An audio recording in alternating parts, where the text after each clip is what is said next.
சேர்ந்து இன்றைக்கும் அந்த தமிழை ஆச்சரியமாக வியந்து பார்க்கக்கூடிய அளவில்தான் அம்மொழி இருக்கின்றது. இன்றைக்கும் தமிழ் மொழியை பற்றி ஆராய்ச்சி செய்ய பல புதிய புதிய கருத்துக்கள், புதிய புதிய செய்திகள், தமிழினுடைய தொன்மையை நினைத்து பார்க்கிற போது வாழ்க்கையில் எதற்காக நாம் பெருமைப்படுகிறோமோ இல்லையோ, தமிழனாக பிறந்து தமிழை பேசுவதற்காகவே நாம் ஒவ்வொருவரும் வாழ்க்கையில் முதலில் பெருமைப்பட வேண்டும்.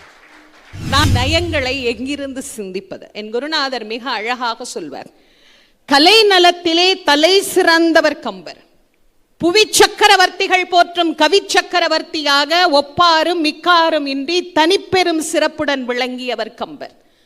கம்பரினுடைய கவிதை நயங்களை படிக்கும் தோறும் ஒரு சாதாரணமான ஒரு வைரத்தை எடுத்து ப்ளூ ஜாக்கர் வைரமாக மின்ன வைத்த பெருமை அப்படின்னா அது கவி சக்கரவர்த்தி கம்பரையே போய்ச்சார். அயோத்தியில மகாலட்சுமியை யாருமே என்ன பண்ணலையா? கூப்பிடலையா? ஏங்க கூப்பிடலன்னார். எல்லாருக்கும் காசு இருந்தது, ஆனா அதை விட அதிகமா ஒண்ணு இருந்தது, போதுங்கிற மனசு ஜாஸ்தியா இருந்துச்சு. தசரத சக்கரவர்த்தி எவ்வளவோ தவம் பண்ணார், எல்லாம் இருக்கு, ஆனா ஒன்னே ஒண்ணுதான் இல்லை, குழந்தை தான் இல்லை. இருக்கிற செல்வங்களிலேயே மிக உயர்ந்த செல்வமாக சொல்லப்படுகிற ஒரே செல்வம் குழந்தை செல்வம் மட்டும்தான். அது இல்லாம அவர் ரொம்ப கஷ்டப்பட்டார். சுமந்திரர், அவர் தான் முதலமைச்சர்.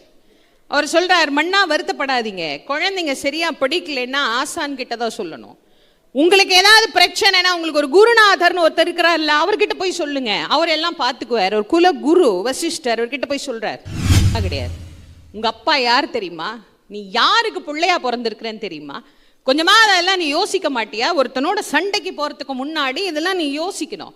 வாய்மையும் மரபும் காக்க மண் உயிர் துறந்த வள்ளல் தூயவன் மைந்தனே நீ பரதன் முன் தோன்றினாய் என்னார். இதுக்கு மேல ஒரு கேள்வி ராமர் வேற யாராவது கேட்கணும்?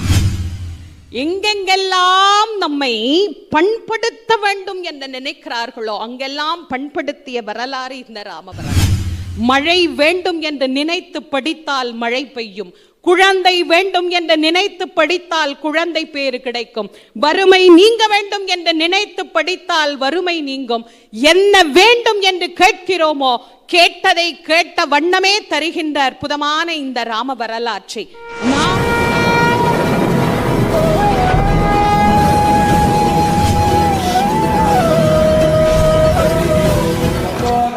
பாலும் தெளிதேனும் பாகும் பெருப்பும் இவை நாளும் கலந்துனக்கு நான் தருவேன் கோலம் செய்துங்க கரிமுகத்து தூமணியே நீ எனக்கு சங்கத்தமிழ் மூன்றும் தா.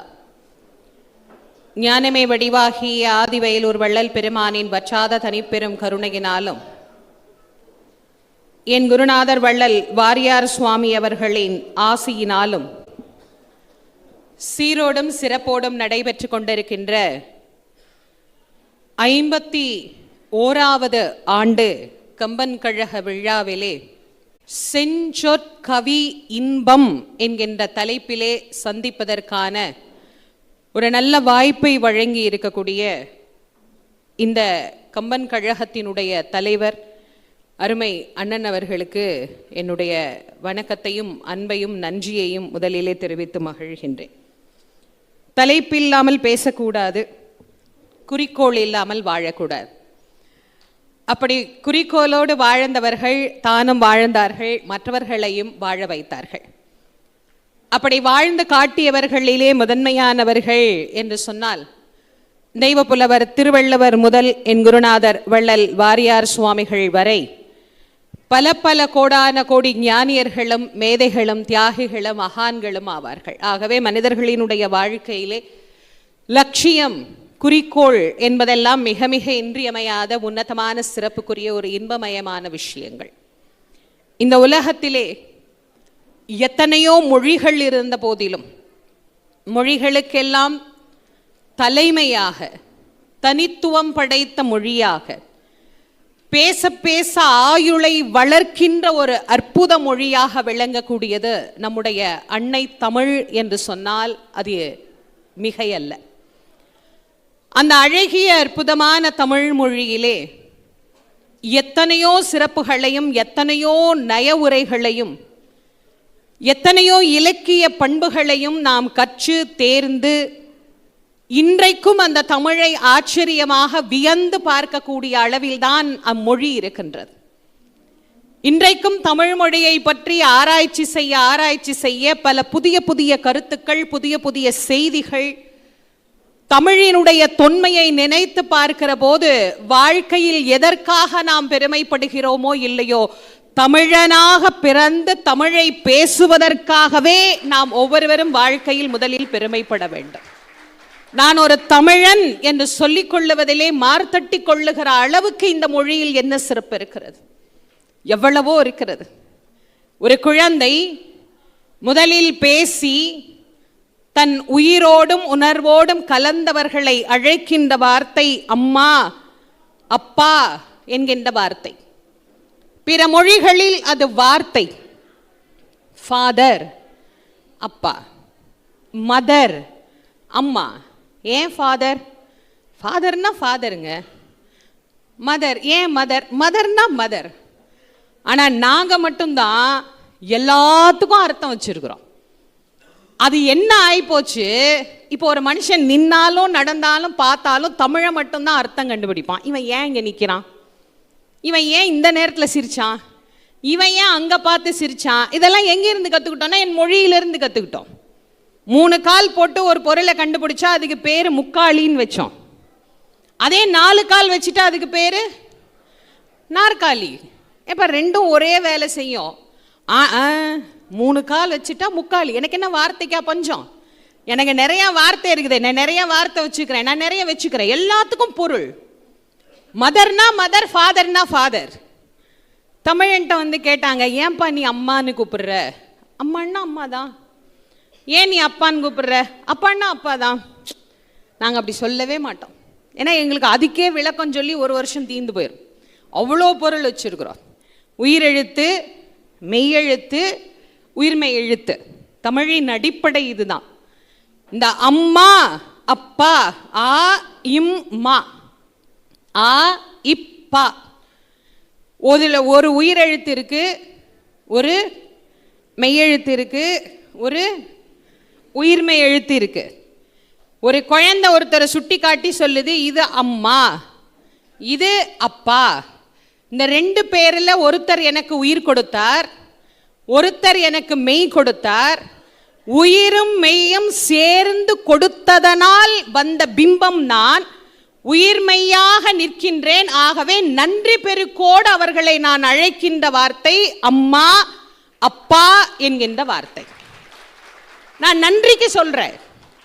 இதுல உயிர் கொடுத்தது இது. இந்த உடலை வளர்த்து விட்டவள் இவள். இந்த 2 பேரும் இல்லைன்னா இன்னைக்கு நான் இல்லை. இதுல எத்தனை பேருக்கெல்லாம் நம்பிக்கை இருக்குதோ அத்தனை பேர் வீட்டில் பிள்ளைங்களை அம்மா அப்பான்னு கூப்பிட சொல்லுங்க. மற்றவங்க எல்லாம் எப்படி வேணாலும் சொல்லுங்க, எனக்கு அதுல பிரச்சனையே இல்லை. உணர்வு. தமிழ் என்பது உணர்வு, அது மொழி அல்ல. நாங்கள் அதை உணர்வாக, உணவாக, அன்றாடம் பருகுகின்ற நீராக, ஒவ்வொரு மூச்சிலும் இழுக்கின்ற சுவாசமாக அதை நாங்கள் உணர்கின்றோம் என்று சொன்னால், எங்களுக்கு அந்த தமிழை போதித்த, கற்பித்த பல அற்புத தமிழ் அறிஞர்களில் 2 பேரை இந்த நாடு மறக்கக்கூடாது. ஒன்று, பாரதியார் சொன்ன அதே வார்த்தையை அப்படியே இந்த சபைக்கு நான் திரும்ப கொண்டு வருகின்றேன். இந்த தமிழ் மொழியை நாம் என்றைக்கும் இந்த உலகம் இருக்கின்றவரை எடுத்துக்கொண்டு செல்ல வேண்டும் என்று சொன்னால், தமிழுக்கு கதியாக விளங்கக்கூடியவர்கள் 2 மட்டுமே. அதில் ஒருவர் கவிச்சக்கரவர்த்தி கம்பர், மற்றொருவர் தெய்வப்புலவர் திருவள்ளுவர். கம்பரும் வள்ளுவரும் நியாயமாக சொல்ல வேண்டும் என்று சொன்னால் வள்ளுவரும் கம்பரும் தானே சொல்லணும். ஆனா திருவள்ளுவரைத்தான் முதலில் சொல்லுவது நான் நன்றி கடனாக செய்ய வேண்டிய விஷயம். மற்றவங்க சொல்றாங்களோ இல்லையோ நான் சொல்லணும். ஏன்னா நான் முதல்ல படித்தது திருக்குறள், முதல்ல பேசுனது திருக்குறள், முதல்ல பரிசு வாங்கினது திருக்குறள், முதல்ல திருக்குறள் செல்வி அப்படிங்கிற பட்டத்தை முதல்ல 1330 திருக்குறளையும் ஒப்புவித்து பெற்று, திருக்குறள் தான் என்னை மேடைக்கு ஏற்றியது, திருக்குறள் தான் என் வாழ்க்கையில் வித்திட்டது. நியாயமாக நான் திருக்குறளைத்தான் முதலில் சொல்ல வேண்டும். ஆனா அப்படி சொல்லல. ஏன்னா என் குருநாதர் எனக்கு சொல்லி கொடுத்தார், தமிழுக்கு கதி கம்பரும் திருவள்ளுவரும். ஏன் கம்பரும் திருவள்ளுவரும்னு சொல்லணும்னா அப்பதான் காங்கிற எழுத்து முதல்ல வரும், தீங்கிற எழுத்து ரெண்டாவது வரும். நான் முதல்ல திருவள்ளுவரை சொல்லி அதுக்கப்புறம் கம்பரை சொன்னா அது கதின்னு வராது. அதனால என் குருநாதர் கற்றுக் கொடுத்தார், தமிழுக்கு கதி கம்பரும் திருவள்ளுவரும். கவி சக்கரவர்த்தி கம்பர். ராமர் வனவாசம் போனது எத்தனை வருஷம்? 14 ஆண்டுகள். 2008ஆம் ஆண்டு இந்த சபைக்கு அழைத்த கம்பர் ராமரை விட நீண்ட வனவாசத்திற்கு பிறகு மீண்டும் இந்த சபைக்கு ஏறுகிற பொன்னான வாய்ப்பை எனக்கு அளித்திருக்கிறார். அதிலேயும் அழைக்கிற போது சாதாரணமாகவும் அழைக்காது, ஒரு விருதையும் கொடுத்து மகிழ்வோடு இந்த சபைக்கு அழைத்திருக்கிறார் என்று சொன்னால் என்னுடைய கோடான கோடி நன்றிகளை முதலில் இந்த கம்பன் கழகத்திற்கு நான் தெரிவித்து மகிழ்கின்றேன். இனிமேலும் வனவாசம் தொடராது. ஆண்டுதோறும் உங்களை சந்திக்கின்ற வாய்ப்பை எம்பெருமான் ராமச்சந்திரமூர்த்தியின் பேரருள் பெரும் கருணையோடு அருள வேண்டும் என்கின்ற தகவலை முதலில் உங்களோடு அன்போடு பகிர்ந்து, கவி சக்கரவர்த்தி கம்பரை எங்கிருந்து துவங்குவது, அவரின் கவி நயங்களை எங்கிருந்து சிந்திப்பது, என் குருநாதர் மிக அழகாக சொல்வார். கலை நலத்திலே தலை சிறந்தவர் கம்பர். புவி சக்கரவர்த்திகள் போற்றும் கவி சக்கரவர்த்தியாக ஒப்பாரும் மிக்காரும் இன்றி தனிப்பெரும் சிறப்புடன் விளங்கியவர் கம்பர். கம்பரினுடைய கவிதை நயங்களை படிக்கும் தோறும் ஒரு சாதாரணமான ஒரு வைரத்தை எடுத்து ப்ளூ ஜாக்கர் வைரமாக மின்ன வைத்த பெருமை அப்படின்னா அது கவி சக்கரவர்த்தி கம்பரையே போய்ச்சார். ஒவ்வொரு பொருளும் ஒவ்வொரு விஷயங்களை நமக்கு எடுத்துரைப்பதாக அமைந்திருக்கும். மகாபாரதம் அறநூல், சிலப்பதிகாரம் விதி நூல், சீவக சிந்தாமணி இன்ப நூல், பெரிய புராணம் அருள் நூல், ராமாயணம் அன்பு நூல். அன்பை ஒரு மனிதன் வாழ்க்கையில் கடைபிடித்தால் என்ன நிலையை அடையலாம் என்பதை இந்த உலகத்திற்கு எடுத்து காட்டிய வரலாறு ராம வரலாறு. ராம வரலாறுக்கு அன்பு காவியம் அப்படின்னே ஒரு பெயர் வச்சிடலாம். அவ்வளவு அன்பு, எங்க பார்த்தாலும் அன்பு, எதில் எடுத்தாலும் அன்பு. அன்பின் ஒரு பிம்பமாக நமக்கு விளங்கிய அன்பு காவியமாகிய இந்த ராம காவியத்தை கவி சக்கரவர்த்தி கம்பர் மிக அழகாக தொடங்குகின்றார். எவ்வளவு அழகா, எவ்வளவு அற்புதமா, எவ்வளவு சிறப்பாக. தசரத சக்கரவர்த்தி 10 ரதங்களை வென்றவர். மெய், வாய், கண், வாக்கு, நாசி, செவி, பாதம், பாணி, பாயு, உபத்தம் என்கின்ற 10 இந்திரியங்களை வென்றவர். மிக சிறப்பாக நாட்டை ஆட்சி செய்கிறார். ஒரு நாடு எப்படி இருக்கு அப்படின்னு தெரிஞ்சுக்கிட்டாலே அது எவ்வளவு வளமையாக இருக்கிறது அப்படிங்கிறத சொல்லலாம். நிறைய நாட்டை பற்றி பேசுகிறார். நீரிடை உறங்கும் சங்கு, நிழலிடை உறங்கும் மேதி, தாரிடை உறங்கும் வண்டு, தாமரை உறங்கும் செய்யாள், தூரிடை உறங்கும் ஆமை, துறையிடை உறங்கும் சிப்பி, போரிடை உறங்கும் அன்னம், பொழிலிடை உறங்கும் தோகைங்கிறார். எடுத்த உடனே நாடு நல்லா இருக்குன்னு சொல்லிட்டு எல்லாரும் தூங்குறாங்கிறாங்களே, இதெல்லாம் நியாயமா? எங்க தூங்குற நாடு எங்கேயாவது உருப்படுமான்னு நமக்கு நினைக்கிறோம். தூங்குறதுன்னா அப்படி சாப்பிட்டுட்டு வேலை வெட்டியே இல்லாம சும்மா படுத்து தூங்குறோம் அப்படின்னு. உறங்கும் என்பதற்கு அது மட்டும் பொருள் அல்ல, இன்னொரு பொருளும் உண்டு. கவலை இல்லாதவருக்கு தூக்கம் வரும். இப்ப கை தட்டுறவங்க எல்லாம் புரிஞ்சுதான் தட்டுறீங்கன்னு நினைக்கிறேன். முந்தியெல்லாம் படுத்தா தூக்கம் வரும்பாங்க. இப்பெல்லாம் படுத்து எவ்வளவு நேரம் உருண்டுகிட்டு இருக்கிறோமோ அவ்வளோ கவலை உள்ள இருக்குன்னு அர்த்தம். முந்தி கடன் வாங்கினவன் தூங்க மாட்டான், கடன் வாங்கிட்டோமே ஐயோ கொடுக்கணுமே. இப்பெல்லாம் பாவம் கடன் கொடுத்தவன் தூங்க மாட்டேங்கிறான். கொடுத்தது வருமோ வராதோ தெரியலையே, அவனுக்கு கவலை. அவனுக்கு கவலை இல்லைன்னா தூக்கம் வரும். இப்ப இவர் என்ன சொல்றாரு? சங்கு நிம்மதியா தூங்குது அப்படிங்கிறார். நீரிடை உறங்கும் சங்கு. சங்குக்கெல்லாம் எத்தனை அறிவு வெட்டினார்? 2 அறிவுதான். நந்தும் முரலும் ஈரறிவினவே என்பது தொல்காப்பியம். மரம் செடி கொடி 1, நத்தைக்கும் சங்குக்கும் ஈரறிவு, கரையானுக்கும் எறும்புக்கும் 3 அறிவு, நண்டுக்கும் மண்டுக்கும் 4 அறிவு, விலங்குகளுக்கும் மனிதர்களில் பலருக்கும் எல்லாருக்கும் 6 சொல்லணும்னு தான் எனக்கு ஆசை. ஆனா ஹார்ன் அடிச்சா ஓரமா போனோம், அதுக்கு தானங்க அடிக்கிறது. அவன் நின்று நம்மளை திரும்பி பார்த்து கேட்டு போவான், ஓரமா போ. என்ன காரை என்ன பிளாட்ஃபார்ம்லயா ஓட்ட முடியும்? அவர் நடு ரோட்டில் அவர் போவார், அவரை யாரும் எதுவும் சொல்லக்கூடாது. நாம என்ன பண்றது? அதனால இதெல்லாம் மாவும் மாக்களும் ஐயறிவினவே என்பது தொல்காப்பு. தக்க இன்ன தகாதன இன்ன என்று ஒக்க உன்னலர் ஆயினும் உணர்ந்துள்ள மக்களும் விளங்கே. கம்பரே எழுதி கொடுத்துட்டார். அப்புறமா யார்கிட்ட போய் நம்ம கேட்கணும்? யார்ட்டையும் கேட்கவே வேண்டாமே. அவர் சொல்றாரு, 2 அறிவு இருக்கு சங்குக்கு, ஈரறிவு. ஈரறிவு படைத்த சங்கு கவலையே இல்லாம தூங்குதுன்னார். சங்குங்க எப்படிங்க கவலை இல்லாம தூங்கும் அப்படின்னா அடுத்த வரியில சொல்றார், நிழல் இடை உறங்கும் மேதி. மேதினா எரும மாடு. எரும மாடு என்ன பண்ணுதான்? நிழல்ல படுத்து தூங்குதான். எரும மாடு நிழல்ல தூங்குனா தூங்கிட்டு போகுது, அதுக்கும் ராஜ்யத்துக்கும் என்னங்க சம்பந்தம்? ஒரு நாட்டில் மனுஷனுக்கு சாப்பாடு போடுறதுக்கு நெல் வயல் இருக்கிற மாதிரி ஆடு மாடுகளுக்கு உணவளிக்க புல்வயல் இருந்துச்சான். இந்த மேய போன எரும மாடெல்லாம் என்ன பண்ணுதான்? உண்ட களைப்புனால அது நிலத்திலேயே படுத்து உறங்குதான். நியாயமா மாடு நிலத்துல தூங்காது. எருமாடு என்ன பண்ணும்? தண்ணியில உட்காந்து அதை போட்டு கலக்கிட்டு இருக்கோம். இங்க என்ன ஆகுது? அது நிலத்திலே தூங்கிட்டதுனால தண்ணிக்கே வரல. இது தண்ணிக்கே வராததுனால தண்ணிக்குள்ள இருக்கிற சங்கு நிம்மதியா தூங்குது, நிலத்துல படுத்திருக்கிற மாடும் நிம்மதியா தூங்குதான். மாடு கூட நிம்மதியா இருக்கும் ஆட்சியில. இதுக்கு மேல தசரதர் ஆட்சிக்கு என்ன வேணும்? நீரிடை உறங்கும் சங்கு, நிழலிடை உறங்கும் மேதி, தார் இடை உறங்கும் வண்டு. தார்னா மாலை, பூ மாலை இருக்குல்ல, அதுக்குள்ள வண்டு தூங்குதான். வண்டு முரலும்னு சொல்லலாம். வண்டு ரீங்காரம் பண்ணா கேட்கறதுக்கு நல்ல இனிமையா இருக்கும். அப்படி சொல்லாம வண்டு உறங்கும்னு சொன்னாரே, என்னங்க காரணம் அப்படின்னா, ஒரு வீடு வீடா போய் பிக்ஷை எடுத்து உண்பவர். ஒரு வீட்டில் போய் அம்மா தாயே சாப்பாடு போடுன்னு அந்த வீட்டில் இருக்கிற புண்ணியவதி பார்த்தா, ஐயோ பாவம் வேண்டாத வெயில், ஏன்பா நீ பாட்டுக்கு வீடு வீடா கஷ்டப்படுற, இப்படி திண்ணையில் உட்கார், நீ என்னத்தை போல பெருசாக சாப்பிட போற, என் வீட்டிலே சாப்பிடுன்னு சாப்பாடு போட்டா. புண்ணியவதி சாப்பிட்ட உடனே அவருக்கு அப்படியே மயக்கமாயிடுச்சு. செத்த நேரம் இப்படி சாஞ்சிட்டு போறேனேம்மா, தூங்குப்பா.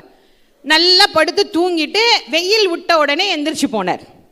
இப்போ தேனி என்ன பண்ணோம்? மலர்கள் தோறும் சென்று திணை திணை அளவு தான் தேன் கிடைக்கும், அவ்வளவுதான், கொஞ்சம் கொஞ்சம் தான் கிடைக்கும். அதை சாப்பிட்டு சாப்பிட்டு சாப்பிட்டு இங்கிருந்து அடுத்தது அடுத்தது அடுத்தது அடுத்ததுன்னு போகும். இதுதான் அதுக்கு வேலை. ஆனா அதற்கு ஒரே மலரிலேயே போதுமான தேன் கிடைத்து விட்டால் உண்ட மலரிலேயே படுத்து உறங்கி விடுமாம். இங்க என்ன ஆட்சியில மண்ணு எவ்வளவு வளமா இருக்குன்னு சொல்றாரு பாருங்க. ஒரே பூவுல போய் உட்கார்ந்த தேனீக்கு முண்ட முண்ட முண்ட முண்ட சாப்பிட்டு அதால பறக்கவே முடியாத அளவுக்கு அந்த பூவிலேயே என்ன பண்ணிருச்சான்? மயங்கி போச்சான். அந்த பூவை எடுத்து அதை மாலையாக தொடுக்கின்ற வரைக்கும் அது மயங்கி இருக்குதுன்னா அது எவ்வளவு தேன் குடிச்சிருக்கணும், அந்த பூ எவ்வளவு தேனை தாங்கி இருக்கணும், அந்த மண்ணு எவ்வளவு வளமையா இருக்கணும். அதை எவ்வளவு அழகா சொல்றார், தாரிடை உறங்கும் வண்டு. சரி, நமக்கு கதைக்கு வருவோம். தாமரை உறங்கும் செய்யாள். செய்யாள் மகாலட்சுமி. நேற்று எல்லாரும் கும்பிட்டுருப்பாங்கன்னு நினைக்கிறேன். நேற்று எல்லாரும் மகாலட்சுமியை வாமா எங்கள் வீட்டுக்கு வாமா, எங்கள் வீட்டுக்கு வாமா, எங்கள் வீட்டுக்கு வாமா, எங்கள் வீட்டிலே இருந்துருமா. மகாலட்சுமி தான். சும்மா போகிற வரவெல்லாம் சொல்லுவான், இந்த இதை ஏற்றி இங்கே வையி, மகாலட்சுமி உன் வீட்டிலே இருப்பா. இந்த பர்சுக்குள்ளே இதை வச்சுக்கோ, மகாலட்சுமி உன் பக்கத்திலே இருப்பா. இந்த விளக்கம் அங்கே வச்சின்னா மகாலட்சுமி உங்கள் குடும்பத்திலே இருப்பா. மகாலட்சுமி பாவதே எங்கே தான் இருப்பான்னு தெரியல. பிரச்சனை மகாவிஷ்ணுக்கு தான்.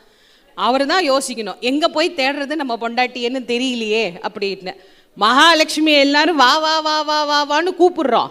ஆனா இங்க அயோத்தியில என்னவா இருக்குதா, மகாலட்சுமி வராம தாமரையிலே சௌகரியமா படுத்து தூங்கிட்டு இருக்கிறாளாம். அவன் எங்க தாமரையில தூங்கணும் அப்படின்னா, இப்போ ஒரு கலைஞர் இருக்கிறார். நேத்தி ஒரு ஊர், இன்னைக்கு ஒரு ஊர், நாளைக்கு ஒரு ஊர், ஊர் ஊரா போய் தன் பணியை செய்வாரானால் அவருக்கு வீட்டில் படுத்து தூங்குறதுக்கு நேரம் இருக்குமா?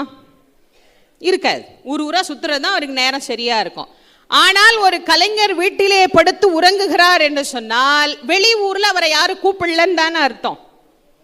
அயோத்தியில மகாலட்சுமியை யாருமே என்ன பண்ணலையா? கூப்பிடலையா.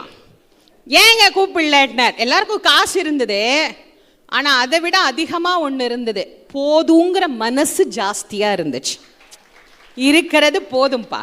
நம்ம ராஜா இருக்கிறார், நாட்டில் நம்ம இருக்கிறோம், 3 வேளை சாப்பாடு இருக்குதா, நமக்கு எல்லாம் இருக்குதா, அது வேலை செய்யறோமா, போதும் என்கின்ற மனம் அதிகமாக இருந்ததனால் இருப்பதை கொண்டு சிறப்புடன் வாழ்வோம்னு எல்லாரும் நினைச்சதுனால அயோத்தியில மகாலட்சுமிக்கு அழைப்பே இல்லையாம். ஆகவே அவள் சொந்த வீடாகிய தாமரையிலே படுத்து உறங்கிக் கொண்டிருக்கின்றாள். தாமரை உறங்கும் செய்யாள் அப்படின்னு குறிப்பிடுகிறார்னா அந்த நாடு எவ்வளவு வளமையான நாடாக இருக்கும். இந்த வளமையான நாட்டை எவ்வளவு அழகாக கவி சக்கரவர்த்தி கம்பர் எளிமையா நமக்கு ஒரு 4 வரியில புரிய வச்சார். கம்பரை போல புரிய வைப்பதற்கு வேற யார்கிட்ட போய் நம்ம கேட்கறது? தமிழ் அவருக்கு தான் அப்படி முன்னால வந்து நிற்கும், என்னையும் சொல்லு என்னையும் சொல்லு என்னையும் சொல்லுன்னு சொல்லுமா. அப்படி அழகா நமக்கு அறிமுகம் செய்து வைக்கிறார்.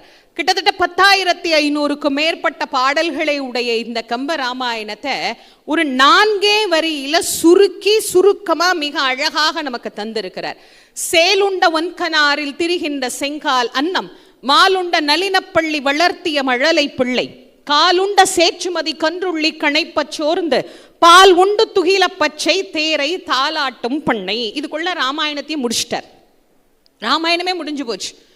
இதுல ராமாயணம் இருக்கிற மாதிரி இருக்கா? இருக்கு ஆனா தேடணும், தேடினா தானே இருக்கும். சேலுண்ட ஒன்கனாரில் திரிகின்ற செங்கால் அன்னம், ஒரு வயல். அந்த வயல் வரப்பிலே செங்கால் அன்னம் எல்லாம் திரியுதான். எதுக்காகனா அங்க தண்ணி எடுத்துட்டு போற அயோத்தி பெண்கள் கிட்ட நடக்க கத்துக்கணுமா. எப்படி இருக்கு பாருங்க. ஒரு பெண் அழகா நடந்தா பாக்குறவங்க என்ன சொல்லுவாங்க, ஏ அண்ணன் மாதிரி நடக்கிறாப்பான். ஆனா அண்ணமே அந்த ஊர் பெண்கள் கிட்ட தான் நடக்க கத்துக்குச்சான். சேலுண்ட ஒன்கனாரில் திரிகின்ற செங்கால் அன்னம், மால் உண்ட நளினப்பள்ளி வளர்த்திய மழலை பிள்ளை. அங்கே ஒரு எரும மாடு தன்னுடைய கண்ணுக்குட்டியை நினைச்சிட்டு படுத்து இருக்குது. பக்கத்துல அன்னப்பறவைகள் தன் குஞ்சுகளை எல்லாம் படுக்க வச்சிருக்குது. ஒரு இயற்கை காட்சி அப்படியே காட்சிப்படுத்தி காட்டுகிறார் கம்பர். இது முதல் இயற்கை காட்சியாவே நம்ம பார்ப்போம். ஒரு மாடு படுத்து இருக்குது, அதுவும் ஒரு எரும மாடு படுத்து இருக்குது. பக்கத்துல அன்னப்பறவைகள் தன் குஞ்சுகளோடு படுத்து இருக்குது. அந்த தண்ணிக்குள்ள மீன், இந்த விரால் மீன் இப்படி இப்படி இப்படி இப்படி ஓடும். அது ஓடும் போது என்ன பண்ணுச்சு, எரும மாடு மடிய போய் இடிச்சிருச்சு.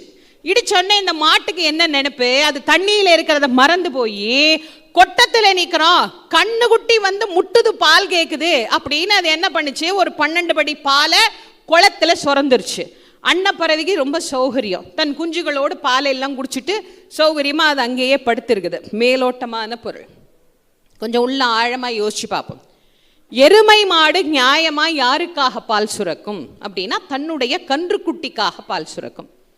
ஆனா எருமையோட சொந்தக்காரர் என்ன பண்ணுவார், கண்ணுக்குட்டி எப்படி காட்டிட்டு அவரு கறந்துட்டு போயிடும். அவரு பழப்பு பார்க்கணும்ல, அவர் என்ன பண்ணுவார், கண்ணுக்குட்டிக்கே கொடுக்க முடியுமா, அப்படி காட்டிட்டு அவர் கறந்துட்டு போயிடுவார். ஆனா இங்க என்னாச்சு, கண்ணுக்குட்டிக்கும் கிடைக்கல, சொந்தக்காரனுக்கும் கிடைக்கல, எங்கேயோ வயல்ல படுத்திருந்தா அன்ன குஞ்சுக்கு போய் கிடைச்சது. இப்ப அப்படியே ராமாயணத்துக்கு வாங்க. தசரத சக்கரவர்த்தி மணிமகுடம் என்கின்ற பாலை தன் மகன் ராமனுக்கு என்றுதான் அவர் சுரந்தார். ஆனால் கைகேசி என்ற சொந்தக்காரி வந்து என்ன பண்ணா, இந்த கண்ணுக்குட்டியை காட்டுற மாதிரி 2 வரத்தை காட்டி தன் மகன் பரதனுக்குன்னு கறந்துக்கிட்டு போயிட்டா. சரி, கடைசியில பரதனுக்காவது கிடைச்சிச்சா? கிடைக்கல. ராமனுக்காச்சு கிடைச்சிச்சா? அதுவும் கிடைக்கல. வயல்ல படுத்திருந்த அன்ன குஞ்சுக்கு போய் கிடைச்ச மாதிரி ராமர் திருவடியில இருந்த பாதுகைக்கு போய் அது கிடைத்தது. அவ்வளோ பெரிய கதைய எவ்வளோ சுருக்கி 4 வரியில சொன்னார். அதான் கம்பரின் கவிநயம். எவ்வளவு அழகா, ஆனந்தமா, அற்புதமா நம்ம எல்லாம் எளிமையாக புரிந்து கொள்ளும்படி இந்த உலக மக்கள் அனைவருக்கும் ஒரு வாழ்க்கையில ஒரு உதாரண புருஷர் இப்படி இருக்கணும் அப்படின்னு காட்டுவதற்காகவே ராமரை செதுக்கினார் கம்பர் என்று சொன்னால் அது மிகையாகாது. ராமரை நடையில் நின்றுயர் நாயகனாக மாற்றுவதற்கு ராமர் பாடுபட்டாரோ தசரதர் பாடுபட்டாரோ இல்ல, கம்பர் மிகவும் பாடுபட்டார். மிக அழகாக அற்புதமாக அவரை ஒரு அற்புத புருஷராக, ஒரு அவதார தெய்வமாக நம் கண் முன்னாடி காண்பிப்பதற்கு எவ்வளவு பாடுபட்டார். தசரதர் பெறுவதற்கு பாடுபட்டார். 60,000 ஆண்டுகள் தவம் செய்தார். தசரத சக்கரவர்த்தி எவ்வளவோ தவம் பண்ணார். எல்லாம் இருக்கு, ஆனா ஒன்னே ஒண்ணுதான் இல்லை, குழந்தை தான் இல்லை. இருக்கிற செல்வங்களிலேயே மிக உயர்ந்த செல்வமாக சொல்லப்படுகிற ஒரே செல்வம் குழந்தை செல்வம் மட்டும்தான். அது இல்லாம அவர் ரொம்ப கஷ்டப்பட்டார். சுமந்திரர், அவர் தான் முதலமைச்சர். அவர் சொல்றார், மன்னா வருத்தப்படாதீங்க, குழந்தைங்க சரியா படிக்கலைன்னா ஆசான் கிட்ட தான் சொல்லணும்.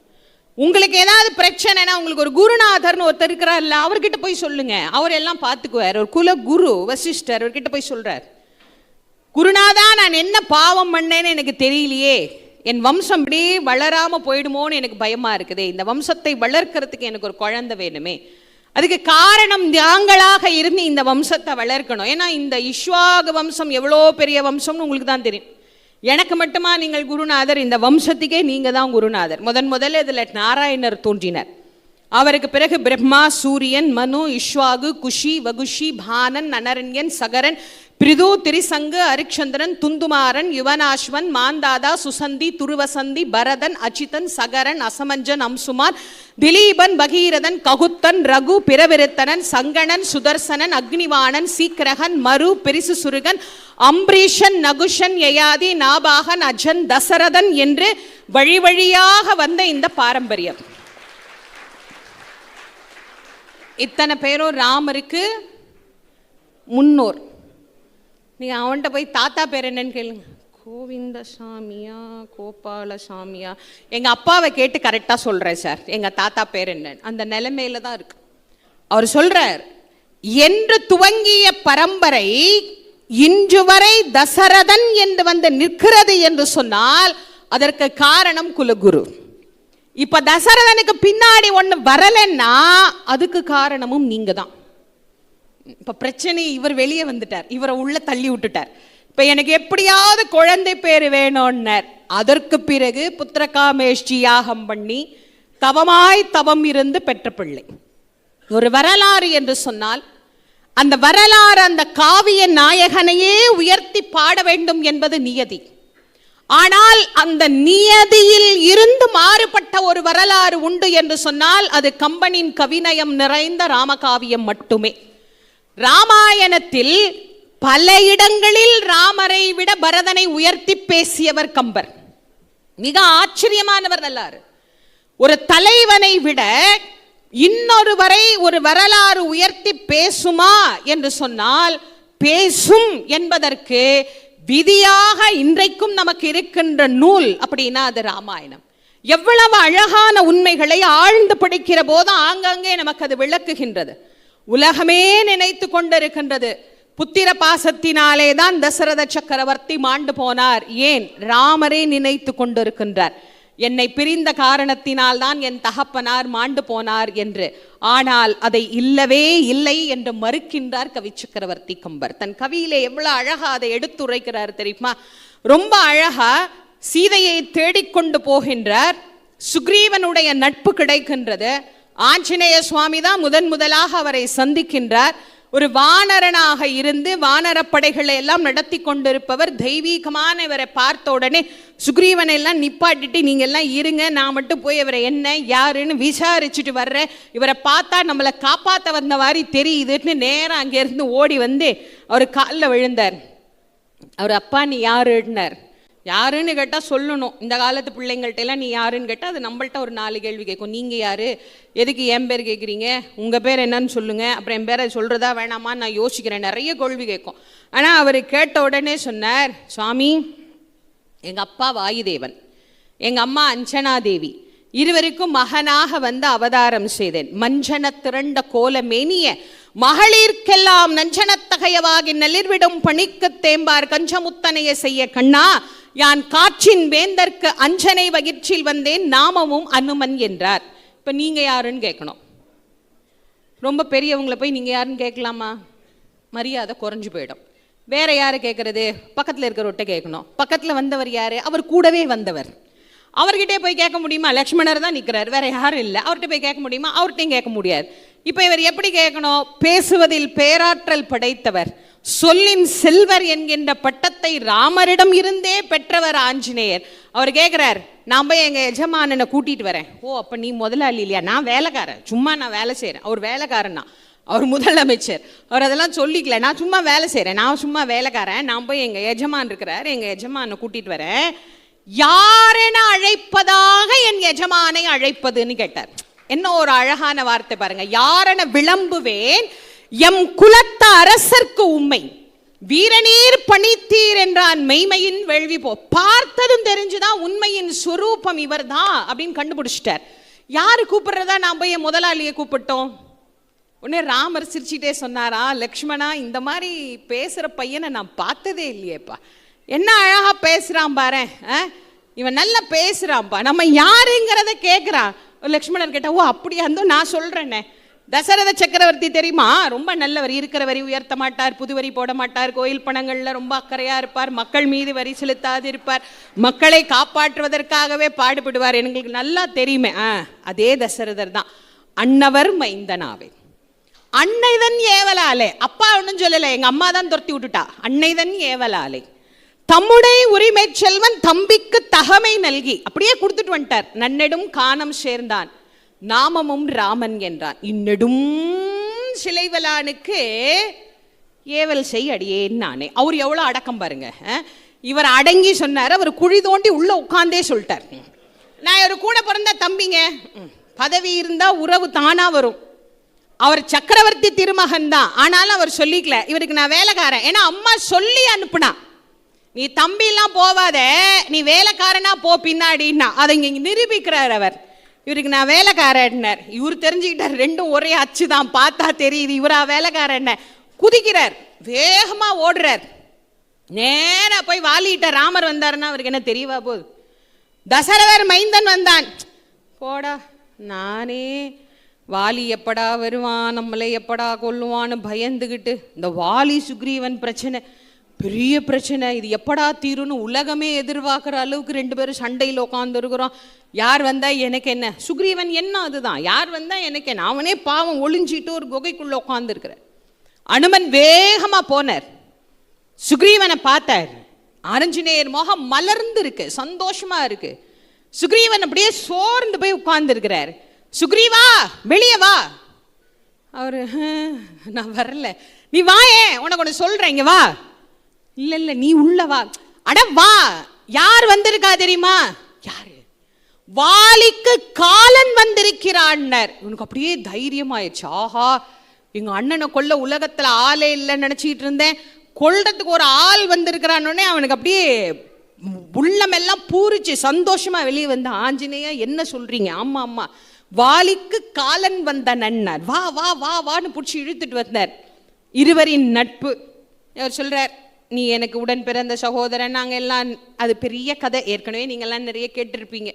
எல்லாம் பேசி ஈஸி எல்லாம் முடிச்சாச்சு, நாளைக்கு போகலாம், நாளைக்கு கொள்ளலாம், எல்லாம் முடிவு பண்ணி அடுத்த நாள் காலையில் இவர் நேராக போய் கூப்பிடுவோங்க அண்ணனை. அவர் சொன்னார், நான்லாம் கூப்பிட மாட்டேன், நான் கூப்பிட்டு சண்டை போடுறதா இருந்தால் நான் ஏன் ஜாமி ஒளிஞ்சிட்டு இருக்கிறேன், எங்கள் அண்ணன் முன்னாடி போய் நின்னா வீரமெல்லாம் பாதி போயிடும், அதெல்லாம் நான் வரமாட்டேன், நான் இருக்கேன், தைரியமாக கூப்பிடு.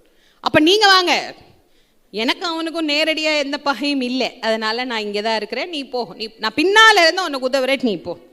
இவர் இருக்கிற தைரியத்தில் நேராக வேகமாக போனார் பாருங்க. போய் அடே வாலி வாடா வெளியேன்னா, தாரையோடு பள்ளியறையிலே இருந்த வாலிக்கு தூக்கி வாரி போட்டுச்சு. யாரு நம்மளை பார்த்தா அடே வாலின்னு கூப்பிடுறது? கொஞ்சம் கூர்ந்த கவனித்தான் சுக்ரீவனின் குரல். ஓடிப்போன சுக்ரீவா வண்டியா, இன்னைக்கு உன்னை உயிரோட விடமாட்டேன் பாருன்னா வேகமா எழுந்தான். அறிவு நிறைந்த மனைவி தாரை தடுத்தாள். சொன்னா, இருங்க, எங்க போறீங்க? என் தம்பியை கொல்ல போறேன், உங்களால ஆவாது. என்னால ஆவாதுன்னு நீ எப்படி சொல்லலாம்? புருஷனால என்ன ஆகும்னு ஆவாதுங்கிறத பொண்டாட்டி தானே சொல்லணும், வேற யார் சொல்றதுன்னா? உங்களால ஆவாதுன்னா ஏன் ஆவாது? என் தம்பியை நான் கொல்லுவேன், அது உன் தம்பி மட்டும் வந்தா கொல்லுவேன். இப்ப என் தம்பி தான் வந்திருக்கிறான், தம்பி வந்திருக்கிறான், ஆனா ராமரோடு கூட்டணியில வந்திருக்கிறான். ராமரோட கூட்டணியா? ராமர் எல்லாம் போய் இந்த குரங்கோடைய கூட்டணி வச்சுக்குவாரு. இவன் என்னமோ மனுஷன் மாதிரி, அவன் என்னமோ குரங்கு மாதிரி. அவர் சொல்ற, அவர் போய் குரங்கோடைய கூட்டணி, அதெல்லாம் கிடையாது. நீங்க கம்பரினுடைய ஆய்வை செய்து செய்து படிக்க படிக்க எவ்வளவு ஆச்சரியம் பாருங்க. ஒரு நாட்டை ஆட்சி செய்கின்ற மன்னன் வாலிக்கு தெரியவில்லை யார் யாரோடு கூட்டணி வைத்து வந்திருக்கிறார்கள் என்று. ஆனால் அந்த புறத்தில் இருந்த ஒரு பெண் தெரிந்து வைத்திருந்தால் யார் யாரோடு இணைந்து வந்திருக்கிறார்கள் என்று. அந்த காலத்துல டிவி கிடையாது, ஃபேஸ்புக் கிடையாது, யூடியூப் கிடையாது, இன்ஸ்டாகிராம் கிடையாது, ஒன்றும் கிடையாது. அப்பவே ஒரு பெண் அவ்வளவு அறிவாளியாக காட்டப்பட்டிருக்கிறாள் என்று சொன்னால் எவ்வளவு நுட்பமாக அந்த வரலாற்றை அவர் யோசித்திருக்கிறார் பாருங்க. அவர் சொல்றார், உன்னால ஜெயிக்க முடியாத, நீ போகாதேன்னார். மனைவி பேச்சை மீறி வந்து மாண்டான் வாலி. கேட்டிருந்தானா அன்னைக்கு அவன் உயிரோடு இருந்திருக்கலாம், கேட்கல, வந்துட்டார். ஒரே சண்டை, மண்டை உடைஞ்சுது, அதெல்லாம் அப்படியே போச்சு. இவர் பானம் போட்டார், அவர் விழுந்துட்டார். முத அந்த பானத்தை தடுத்து நிறுத்தின ஒரே வீரன் வாலி மட்டும்தாங்க, ஒரே வீரன் அவன் மட்டும்தான். அதை எடுத்து பார்த்தா மும்மைசால் உலகுக்கெல்லாம் மூல மந்திரத்தை. எவ்வளோ பெரிய ஆழியா நீனு, நான்லாம் ஒரு ஆளுன்னு நீ வந்து என்னை இப்படி மறைஞ்சிருந்து கொன்னியே, இது நியாயமா? நிறைய கேள்விக்கணைகளை தொடுக்கிறார். வாலி வதம் என்று பேசப்பட்டதை வாலி மோட்சம் என்று என்னுடைய குருநாதர் வள்ளல் வாரியார் சுவாமி அவர்கள் மிக அழகாக இந்த உலகுக்கு அந்த வரலாற்றை எடுத்து சொன்னார். வாலி மோட்சம் எவ்வளவு அழகாக அவர் அதை காட்டுகிறார், எவ்வளவு விளக்கத்தை அவர் அதிலே விளக்கப்படுத்தி காட்டுகிறார். அவர் சொல்றார், உள்ளிருந்து அந்த பானத்தை எடுத்த பிறகு ஒவ்வொரு கேள்வியா அவர்கிட்ட கேட்கிறார். ஒன்னொன்னா அவர் பதில் சொல்லி கொண்டே இருக்கின்றார். அவர் மிக அழகாக சொல்லுகின்றார், நீ என்ன நினைச்சு நீ என்ன கொன்ன? நீ வாலியை கொல்லவில்லை, தர்மத்தின் வேலியை கொன்று விட்டாய். உனக்கும் எனக்கும் ஏதாவது பகை இருக்கா சொல்லு. நீ சீதையத்தானே தேடிட்டு போற, நியாயமா நீ யாரோட கூட்டணி வைக்கணும்? என் கூட தான் வச்சிருக்கணும். எங்கூட வச்சிருந்தீனா ராவணன் கும்பிட்டு விழுந்து கொண்டு வந்து சீதையை உன் காலடியில் விட்டுட்டு போயிருந்திருப்பான். இப்ப நீ என்ன பண்ணணும்? இந்த குரங்கு கூட்டத்தை கூட்டிட்டு போகணும், பாலத்தை கட்டணும், அப்புறம் சண்டைக்கு போடணும், மண்டையை உடைக்கணும். இதெல்லாம் உனக்கு தேவையா? நியாயமா ஒரு சக்கரவர்த்தி திருமகன் எப்படி யோசிச்சிருந்திருக்கணும்? நீ என்ன கொண்டு இருக்க கூடாது, என்ன கையில வச்சு நீ வேலை வாங்கி இருக்கணும். உனக்கு தெரியல, உனக்கு கொஞ்சம் கூட உன் தகப்பனாரின் சிந்தனை வரவே இல்லை. அடுக்கிக் கொண்டே வருகின்றான். ராமரை பார்த்தப்பதான் அவன் சொல்றான், ராமா, ஏதோ உங்க அப்பா நீ இல்லாத சோகத்துல செத்து போயிட்டார் அப்படின்னு நீ நினைக்கிறியா? சத்தியமா கிடையாது. உங்க அப்பா யார் தெரியுமா? நீ யாருக்கு பிள்ளையா பிறந்திருக்கிறேன்னு தெரியுமா? கொஞ்சமா அதெல்லாம் நீ யோசிக்க மாட்டியா? ஒருத்தனோட சண்டைக்கு போறதுக்கு முன்னாடி இதெல்லாம் நீ யோசிக்கணும். வாய்மையும் மரபும் காக்க மண் உயிர் துறந்த வள்ளல், தூயவன் மைந்தனே நீ பரதன் முன் தோன்றினாயேன்னார். இதுக்கு மேல ஒரு கேள்வி ராமர் வேற யாராவது கேட்கணுமா? இதுக்கு மேல ஒரு கேள்வி வேணுமா? உங்க அப்பா எப்படிப்பட்டவர்னார்? ரெண்டே வார்த்தை தான் சொன்னார், வாய்மையும் மரபும் காக்க தன் உயிர் துறந்த வள்ளல் அவர்னார். சக்கரவர்த்தி திருமகனாக இருந்தாலும் அவருக்கென சில கடமைகள் இருக்கின்றது. செய்து கொடுத்த சத்தியம் வாய்மை. சம்பாசூர யுத்தத்தின் போது வரம் கொடுக்கின்றார் கைகேயிக்கு. அப்பா அவள் வாங்கி கொள்ளவில்லை, நான் தேவைப்படும் போது பெற்றுக்கொள்ளுகிறேன் என்று வைத்துக் கொள்ளுகிறாள் அந்த வரத்தை. அந்த வரத்தை இப்போது கேட்கிற போது தசரத சக்கரவர்த்தி கண்ணீர் விட்டு கதறி அழுது சொல்லுகின்றார், வேண்டாம், இது வரம் அல்ல, இந்த வம்சத்தையே அழிக்கின்ற அறம். இது உனக்கு கெட்ட பெயரை ஏற்படுத்தும். எவ்வளவோ சொல்லி பார்க்கிறார், கொஞ்சம் கூட அவள் கேட்கவே இல்லை, கொஞ்சம் கூட கேட்கவே இல்லை. கொடுத்தால் என கொடுத்த வரத்தை நான் பெற்றுக்கொள்ளுகிறேன், இல்லையே என் உயிரை நான் மாய்த்து கொள்கிறேன். இதை தவிர அவளுக்கு பேசுறதுக்கு ஒண்ணுமே இல்லை. நான் ஒன்று இறந்து போய் விடுகிறேன், எனக்கு கொடுத்த வரத்தை இல்லைன்னு சொல்லிடுங்க, நான் ஒத்துக்கிறேன். அப்ப நான் என்ன? அவர் சொல்றார், அதையும் இல்லைன்னு சொல்ல முடியாது, என்ன சத்தியம். ஒரு தடவை சத்தியம் பண்ணிட்டா அதை எப்படி மீறுவது? வாய்மை. இந்த வாய்மையை காப்பாத்தினா இந்த பக்கம் ஒண்ணு இருக்கு, மனு குலத்தை பரம்பரை பரம்பரை பரம்பரையாக மூத்தவன் ஆட்சி செய்ய வேண்டும் என்கின்ற மரபு. வாய்மையா மரபா? வாய்மையா மரபா? எதுன்னு மாட்டிக்கிட்டார். இருதலை கொள்ளி எறும்பு போல அகப்பட்டவர் கடைசியிலே தன்னுடைய உயிரையே அதற்கு இணையாக பரிசாக கொடுத்து விட்டார். அப்படிப்பட்டவரினுடைய மகனா நீ கொஞ்சமாவது அறத்தை காப்பாற்ற வேண்டாம், தர்மத்தை காப்பாற்ற வேண்டாம், நீதியை காப்பாற்ற வேண்டாம், நியாயத்தை காப்பாற்ற வேண்டாம். கம்பர் எழுதுகிறார், மிக அழகாக சொல்லுகிறார், நீ யார் முன்னாடி பிறந்திருக்கிற? அங்கதான் சொன்ன, பரதன் முன் தோன்றினாய். பரதனுக்காட அண்ணன் நீனு. அவர் அந்த கேட்கிற தோரணை இருக்குது பாருங்க, அந்த தோரணையே குத்தி கொன்னுரும். அதுக்கு மேல வேற ஒண்ணுமே கேட்க வேண்டாம். பரதனுக்காடா அண்ணன் நீனு. எப்படிப்பட்டவர்? அண்ணன் இல்ல நாட்டுலன்னு சொன்ன அடுத்த வினாடியே என் அண்ணன் இல்லாத தேசத்தில் நான் இருக்க மாட்டேன் என்று சொல்லி எல்லாவற்றையும் துறந்து விட்டு கானகத்திலே வந்து உன்னை போலவே அவனும் ஒரு துறவு வாழ்க்கையை மேற்கொண்டு வாழ்கின்றானே, அப்படிப்பட்ட நீதியையும் தர்மத்தையும் காப்பாற்றுகின்றவனுக்கா சகோதரன்? அதற்கு பிறகு அவருக்கு விளக்கப்படுத்துகிறார் ராமர் அவருக்கு எவ்வளவு அழகாக தான் பேசியது அனைத்தும் தவறு என வாலியை உணர வைக்கின்ற வன்மயமாக மிக அழகாக கவி சக்கரவர்த்தி கம்பரதை எடுத்துக்கொண்டு போகின்றார். நீ யார்? நானா இதுக்கெல்லாம் காரணம்? சொல்றார், நான் தான் காரணம்ன்றியே. நானா காரணம்? நான் என்ன பண்ணிட்டு இருந்தேன்? பேசாம பார்க்கடல்ல கம்முன்னு படுத்துக்கிட்டு இருந்தேன். நீ யாரு?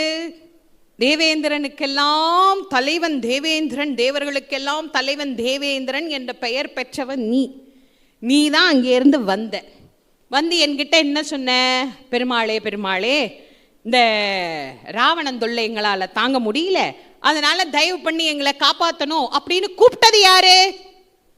நீ தானே? ஆமா. அப்போ உனக்காக தானே நான் வந்தேன். எனக்காக நீ வந்தியா, உனக்காக நான் வந்தனா? யோசி, யாருக்காக யார் வந்தா? என்ன இவ்வளவு தப்பு சொல்றல, நீ சொல்ற தப்பெல்லாம் நான் ஏத்துக்கிறேன். நான் சொல்றதையும் நீ யோசி. நான் பாட்டுக்கு படுத்திருந்தேன், என்ன பேசாம கூட்டு வந்தேன். என்ன மட்டுமா கூட்டு வந்தேன்? அங்க இருந்து கிளம்புறேன்னு ஒவ்வொருத்தவங்களும் ஆளுக்கு ஒரு அவதாரமா பூலோகத்துக்கு வந்தாங்க. என்ன, சுக்ரீவனாக ஒருத்தர் வந்தார், வாயு, வருணன், குபேரன், தேவேந்திரன், இந்திரன் எல்லாரும் பூலோகத்துக்கு வந்தாச்சு. ஆளுக்கு ஒரு அவதாரமா உட்கார்ந்து இருக்கிறாங்க. இவங்கெல்லாம் யாருக்காக வந்தாங்க? எதுக்காக வந்தாங்க? உன்னை காப்பாற்றுவதற்காக, தேவேந்திரனை காப்பாற்றுவதற்காக. உன்னை காப்பாற்ற வந்த எங்களையே நீ மறந்துவிட்டு யாரை கொல்ல வந்தாயோ கொல்ல வந்தவனோடு நீ கூட்டணி வைத்துக் கொள்ளலாமா? இது நியாயமா? நான் செஞ்சதை நியாயமான்னு நீ கேட்கிறியே. நான் வாய்மையை காக்கல, நான் மரபை காக்கலன்னு நீ கேட்கிறியே. நீ செஞ்சது நியாயமா? நீ யாரை கொல்ல வந்த? ராவணனை கொல்லணும்னு தானே வந்த. அப்ப ராவணன் வந்தோடனே நீ என்ன பண்ணி இருக்கணும்? அவனோட ஒன்று சண்டை போட்டிருக்கணும், இல்லைன்னா அவனோட சண்டையிட்டு செத்து போயிருந்துருக்கணும். அதை செய்யாம நீ எனக்கு நண்பன், நான் உனக்கு நண்பன், ரெண்டு பேரும் ஒன்னா இருப்போம், அப்படி இருப்போம், இப்படி இருப்போம். நீ ஏன் அவனோட சேர்ந்த? அவனோட நீ சேர்ந்ததுனால தானே வந்த விளைவு. சரி, இதை எல்லாருக்கும் கேட்குற மாதிரி ஊரறிய சத்தமா சொல்ற நிலைமையிலையா நீ என்ன வச்சிருக்கிற? அப்படி நீ என்ன வைக்கல. இந்த பார், பக்கத்திலே ஒருத்தனுக்கு சோறு போடாம தண்ணி கொடுக்காம ஒருத்தனை கூப்பிட்டுட்டு வந்துட்டு இருக்கேன். அவன் பூமியில கூட உட்காராம இருக்கிறான். லட்சுமணன் என் கூட பிறந்த பாவத்துக்கு அவன் இவ்வளத்தையும் அனுபவிச்சுட்டு இருக்கிறான். இவன் 14 ஆண்டுகள் உண்ணாமல் உறங்காமல் எவன் ஒருவன் தவம் செய்கின்றானோ அவனால் மட்டும்தான் அவனை வெல்ல முடியும் என்கின்ற ராவணனுடைய மகனுக்காக நான் இவனை வளர்த்து வருகிறேன். என் தம்பியை சாப்பிட்டியான்னு நான் ஒரு வார்த்தை கேட்கல, என் தம்பியை தூங்குனியான்னு நான் ஒரு வார்த்தை கேட்கல. அவ்வளோ கஷ்டப்பட்டு அவனை கூட்டிட்டு வர்றேன். நீ என்னமோ நான் பண்ணது தப்பு, நான் பண்ணது தப்புன்னு என்ன சொல்றியேன்னர். வாலிக்கு அப்பதான் புரியுது தான் யார், தான் ஏன் வந்தேன், எதுக்கு வந்தேன். அவர் சொல்லிட்டார், இனிமே உன்னோட பேசுவதற்கு எனக்கு ஒன்றும் இல்லை. நான் முழுமையாக சரணாகதி அடைந்து விட்டேன். அந்த பகுதியிலேயே மிக அழகான பகுதி என்ன தெரியுமா? இவ்வளவும் முடிந்த பிறகு வாலி ராமரை பார்த்து ஒரு வார்த்தை சொல்லுவார், சுவாமி, நான் தயவு பண்ணி உங்ககிட்ட ஒரு வரமாக ஒன்று கேட்கிறேன். என் உடன் பிறந்தவன் தான் என் தம்பி. எனக்கு என்ன புத்தி இருக்குமோ அதே புத்தி தான் அவனுக்கும் இருக்கும். ஒருவேளை எதிர்காலத்தில் அவன் தப்பித்தவறி ஏதேனும் தவறிழைத்து விட்டால் என் மேல் விட்ட பானத்தை என் தம்பி மேல் விடாதேன்னு கேட்பார். என் தம்பி மேல் விட்டுறாத. அப்போ அவன் தம்பியினுடைய பாசம் இல்லாதவனாகவா இருந்திருக்கிறான்? இல்லை.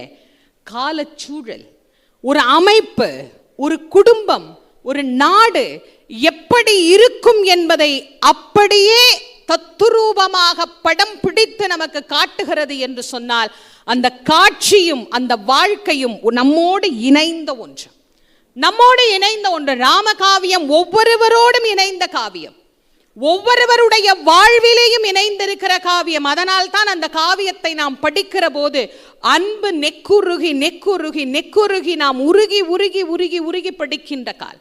ஒவ்வொரு இடங்களிலேயும் சீதையை பற்றி சொல்லுகின்ற போது பல இடங்களிலே கவி சக்கரவர்த்தி கம்பர் மிக அழகாக நமக்கு சொல்லி இருக்கின்றார். அந்த சீதையினுடைய திறம் என்ன, அசோக வனத்திலே அவள் படுகின்ற துன்பங்களை எல்லாம் பற்றி பேசுகிற போது ஆஞ்சநேயர் போகின்றார், அசோக வனத்திற்கு போகின்றார். எங்கும் தேடி சீதையை பார்க்க முடியல. கடைசியில் ஒரு ஓரமா ஏதோ சின்னதா ஒரு வெளிச்சம் தெரியுதே, அங்க யார் இருக்கிறான்னு போய் பார்க்கலான்ட்டு போயிட்டார். போனா அங்கதான் போய் பார்க்கிறார், தான் இவ்வளவு காலம் தேடிய தெய்வம் இவள்தான் என்று அவள் கண்களில் இருந்து கண்டுகொள்கின்றாராம். கற்புடைய பெண்ணின் கண்ணிலும் கருத்திலும் சிந்தையிலும் கணவர் இருப்பாராம். அவரை பார்த்ததும் தெரிஞ்சிருச்சா, ஓ இவர் தான் சீத்தம்மா அப்படின்னு.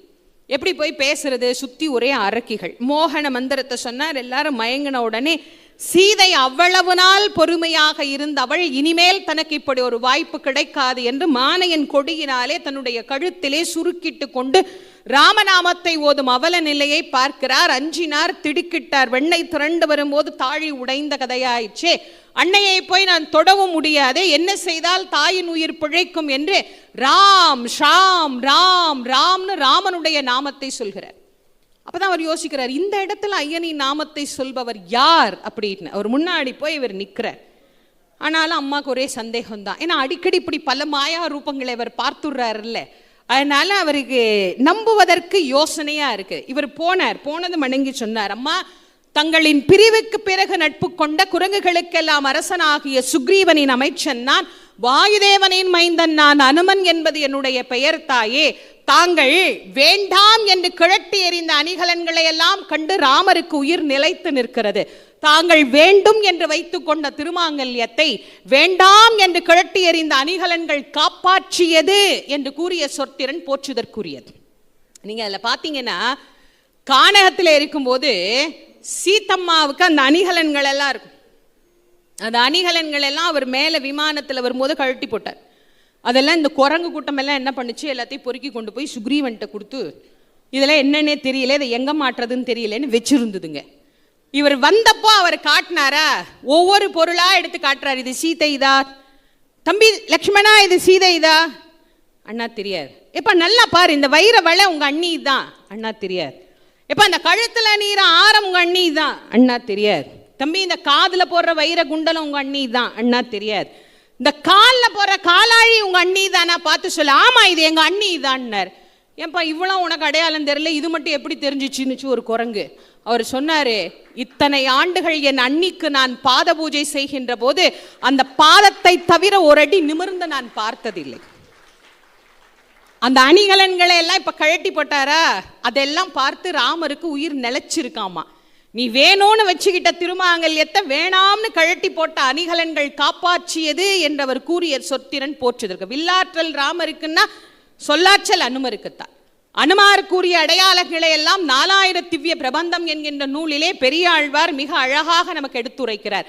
நெறித்தகரும் குழல் மடவாய் நின்னடியேன் விண்ணப்பம் செறிந்தமணி முடிச்சரகன் சிலையறுத்து நினைக்குணர்ந்தது அறிந்தரசு கலைகட்ட அருந்தவத்தோன் இடைவிலக்க செறிந்த சிலை கொடுதவத்தை சிதைத்ததும் ஓர் அடையாளம் மானமரும் எண்ணோக்கி வைதேகி விண்ணப்பம் காணமரும் கல்லதற்போய் காடுரைந்த காலத்து தேனமரும் பொழில் சாரல் சித்திர கூடத்திருப்ப பால்மொழியாய் பரத நம்பி பணிந்ததும் ஓர் அடையாளம் சித்திர கூடத்திருப்ப சிறுகாக்கை முளைத்தீண்ட அத்திரமே கொண்டறிய அனைத்துலகம் திரிந்தோடி வித்தகனே ராமாவோ நின்ன பயம் என்றழைக்க அத்திரமே அதன் கண்ணை அறுத்ததும் ஓர் அடையாளம் மின்னொத்த நுண்ணியடையாய் மெய்யடியேன் விண்ணப்பம் பொன்னொத்த மானொன்று புகுந்தினது விளையாட நின் அன்பின் வழி நின்ற சிலை பிடித்த எம்பிரானேய பின்னையேன் லட்சுமணன் பிரிந்ததும் ஓர் அடையாளம் மைத்தகுமா மலர்குழலாய் வைதேகி விண்ணப்பம் ஒத்த புகழ் வானரக்கோன் உடனிருந்த நினைத்தேட அத்தக சீர் அயோத்தியர்கோன் அடையாளம் இவை மொழிந்தான் இத்தகைய அடையாளம் ஈதவன் கை மோதிரமே என்று அழகாக பாடி அந்த கனையாழியை கொடுத்தார். மாமனார் வீட்டில் போட்ட வைர மோதிரம் ராமர் நல்ல மாப்பிள்ளை பத்திரமா வச்சிருந்தார். அவரை விட நல்ல மாப்பிள்ளையெல்லாம் நாட்டில் இருக்கான், கொண்டு போய் வச்சிருவான். எதுக்கு இதை கையில் போட்டு மாமனார் போட்டதை வேஸ்ட் ஆக்கிக்கிட்டு அப்படி ஒரு நல்ல மாப்பிள்ளை கொடுத்து அனுப்பிச்சார். அதை பார்த்ததும் தான் பிராட்டியாருக்கு உயிரே வந்துதான். அந்த அசோகவனத்தில் ஆஞ்சநேயருக்கும் பிராட்டியாருக்கும் நடக்கின்ற அந்த உரையாடல் இருக்க பாருங்க, அவ்வளவு அற்புதமான உரையாடல். இந்த பிராட்டியார் அதை பார்த்து பார்த்து பார்த்து பார்த்து நெகிழ்ந்து போகின்றார். ஆஞ்சநேயர் சந்தோஷத்துல சொல்றார், ஆஞ்சநேயா எனக்கு ரொம்ப மகிழ்ச்சியா இருக்கு, ரொம்ப சந்தோஷமா இருக்கு, ரொம்ப ரொம்ப நிறைவா நான் இருக்கிறேன். சொல்றார், அம்மா ஏம்மா இங்கெல்லாம் இருந்துக்கிட்டு வேணாம்மா வாங்கம்மா போயிடலாம், நான் உங்களை கூட்டிட்டு போயிடுறேன். கூட்டு போய் நான் உங்களை விட்டுடுறேன், சுவாமிகிட்டே நான் உங்களை விட்டுடுறேன், யாரும் வர வேணாம், சண்டை வேணாம், ஒன்றும் வேண்டாம், அடுத்த வினாடியே போயிடலாம் சொன்னார். நல்லதுதான், நீ என்னை அம்மாவா நினச்சி சொல்கிற, நான் உன்னை பையனா ஏற்றுக்கிட்டேன், உன் தோளில் எல்லாம் நான் உட்காரலாம், ஒன்றும் தப்பில்லை. ஆனால் நீ ஒன்று மட்டும் மனசில் நினச்சிருக்க பார்த்தியா, என்னால் முடியாமல் நான் இங்கே உட்கார்ந்துருக்கிறேன்னு நினச்ச பார்த்தியா, அது தப்பு. நான் வந்த அடுத்த வினாடியே போகணும்னு நினைச்சிருந்தா எல்லாத்தையும் எரிச்சு சாம்பலாக்கிட்டு எம்பெருமான் திருவடியில போய் நான் சேர்ந்திருப்பேன். அப்படி சேர்ந்திருந்தால் எதிர்காலத்தில் சென்னையில் கம்பன் கழகம் என்று ஒரு ஆரம்பித்து எல்லோரும் ராமாயணம் பேசுவார்களா என்று எனக்கு தெரியாது, சீதாயனம் என்று பேசுவார்கள். நீயோ நானோ சீதாயனம் பேச வரல, ராமாயணம் பேச வந்திருக்கிறோம். ஆகவே நாம 2 பேரும் என்ன பண்ணணும், சுருட்டிக்கிட்டு வந்த வேலையை மட்டும் பார்த்துட்டு பேசாம போயிட்டோன்னு. எங்கெங்கெல்லாம் நம்மை பண்படுத்த வேண்டும் என்று நினைக்கிறார்களோ அங்கெல்லாம் பண்படுத்திய வரலாறு இந்த ராம வரலாறு. அற்புதமான வரலாறு, எத்தனையோ ஆற்றல்கள் நிறைந்த வரலாறு, இன்றைக்கும் சத்தியமான வரலாறு என்று சொன்னால் அது ராம வரலாறு. மழை வேண்டும் என்று நினைத்து படித்தால் மழை பெய்யும், குழந்தை வேண்டும் என்று நினைத்து படித்தால் குழந்தை பேறு கிடைக்கும், வறுமை நீங்க வேண்டும் என்று நினைத்து படித்தால் வறுமை நீங்கும். என்ன வேண்டும் என்று கேட்கிறோமோ கேட்டதை கேட்ட வண்ணமே தருகின்ற அற்புதமான இந்த ராம வரலாற்றை நாம் இந்த அருமையான சென்னை கம்பன் கழகத்தில் 50 ஆண்டுகள் இதை போற்றி பாராட்டி சீராட்டி ஒரு பிள்ளை போல் வளர்த்து இன்றைக்கு நேற்றைய தினம் அதை பொன்விழா கொண்டாடுகிற போது மிகுந்த மகிழ்ச்சியோடு கொண்டாடி மகிழ்ந்திருக்கின்ற அனைத்து தமிழ் அறிஞர்களுக்கும் இதை சீரோடும் சிறப்போடும் நடத்தி வருகின்ற நம்முடைய தலைவர் அண்ணன் அவர்களுக்கு இந்த நேரத்திலே கோடான கோடி நன்றிகளை தெரிவித்து, ஆழ்வார் நம்பி என்று மிக அழகாக எல்லாராலும் பாராட்டப்பட்டு எங்கெல்லாம் இந்த தமிழ் பரவி இருக்கிறதோ, திவ்ய பிரபந்தங்கள் பரவி இருக்கிறதோ, இன்னும் அந்த தமிழ் பணியை தொடர்ந்து மென்மேலும் செய்து கொண்டிருக்கக்கூடிய நம்முடைய தலைவர் அவர்களுக்கு எல்லாம் அல்ல எம்பெருமான் ராமச்சந்திரமூர்த்தி எல்லா வளமும் நலமும் தர வேண்டும் என்று பிரார்த்தனை செய்து, இதனுடைய உறுப்பினர்கள் அங்கத்தினர்கள் அத்துணை பேருக்கும் இந்த விழாவிலே வந்து கலந்து கொண்டு சிறப்பித்திருக்கக்கூடிய அத்துணை தமிழ் அறிஞர்களுக்கும் கம்பன் கழகம் என்பது என்னை பொறுத்தவரை கவிஞர்கள் தமிழ் அறிஞர்கள் அனைவரும் கூடுகின்ற ஒரு இல்ல திருவிழா. என் பேச்சு இருந்தால் மட்டும்தான் நான் வர வேண்டும் என்பது இல்லை, யார் தமிழ் பேசினாலும் அங்கு வந்து நாங்கள் கேட்போம் என்று புலவர்கள் அனைவரும் ஒன்று கூடுகிற ஒரு இடம் ஒன்று என்று சொன்னால் அதுவும் இந்த கம்பன் கழகத்திற்கே அந்த பெருமையும் வந்து சேரும் என்று சொல்லி கேட்டு மகிழ்ந்த உங்கள் அனைவரின் பொன்னார் திருவடிகளையும் வணங்கி இந்த அளவிலே நிறைவு செய்கின்றேன். ஆறிரு தடந்தோள் வாழ்க, அருமுகம் வாழ்க, வெற்பை குருசல் தனிவேல் வாழ்க, குக்குடம் வாழ்க, செவ்வேள் ஏறிய மங்கை வாழ்க, யானிதன் அணங்கும் வாழ்க, மாறில்லா வள்ளி வாழ்க, வாழ்க சீர் அடியார் எல்லாம். வெற்றிவேல் முருகா. நன்றி, வணக்கம்.